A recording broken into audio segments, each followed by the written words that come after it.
मला सांगा तो करण गेला त्या प्राजक्ताला तिचं आत्ता कुठं ते प्रेमाचे चाळे सुरू झालेले होते, तिला किती वाईट वाटलं असेल. भले तिनं ते सगळ्यांच्या समोर मान्य केलं नसेल, पण आतल्या आत तिला काहीतरी वाटत होतं ना. आता हे सचिन भाऊ बघा, त्यांच्या डोक्याची केस उपटतायत इतकं त्यांना दुःख झालेलं आहे. करण आणि आयुष घरातून बाहेर गेले म्हणून प्राजक्ता त्यांच्या ग्रुपची मेंबर आहे, ती त्याला समजावते. इथं रोशन भजनकर आणि दीपालीताई त्या सचिन भाऊंना समजावतायत. म्हणजे इतकं दुःखाचं वातावरण आहे. इथं वरती बसून बाल्कनीत ते एकमेकांना समजावतायत. रडत रडत हे खाली बसलेत.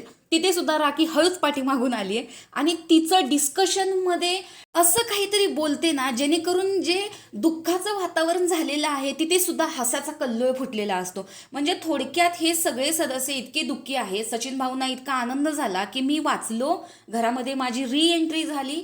मी सगळ्या या 2 सदस्यांना नॉमिनेट केलेलं होतं, त्या 2 सदस्यातून मला जनतेनं वाचवलं, मी या घरामध्ये आलो. पण त्यांना आत आल्या दुःख ह्या गोष्टीचं झालं की माझे 2 मित्र बाहेर गेले, माझ्या ग्रुपचे लोक बाहेर गेले. इथं राखीचं काय चाललेलं आहे, राकेश आणि तन्वी सोबत. अरे मला काय वाटलं सांगू का, मला असं वाटलं मी का या घरामध्ये परत आलो. म्हणजे तिला काहीच त्याचं नाहीये पडलेलं की ते रडतायत.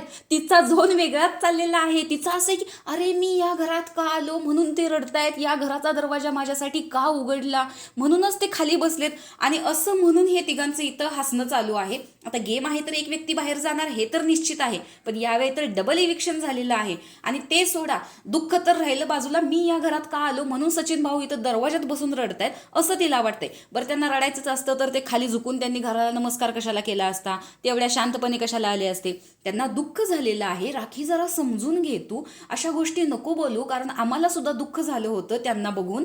पण तुझ्या ह्या बोलण्याने ना हसायला येतं आम्हाला आणि ते दुःख कुठेतरी बाजूला निघून जातं. असं वाटतं दुखवटा आलेला होता आणि मध्येच हिचं बोलणं ऐकून सुखवटा कुठून आला. म्हणजे एका वाटेने अश्रू वाहत असतात आणि दुसऱ्या वाटेनं तू असं काहीतरी बोलतेस ना, आमचं हसू सगळं बाहेर निघतं आणि ते डोळ्यातलं पाणी निघून जातं, आटतं, ते सुकून जातं आतमध्ये. तर कृपया करून असं काही बोलू नकोस.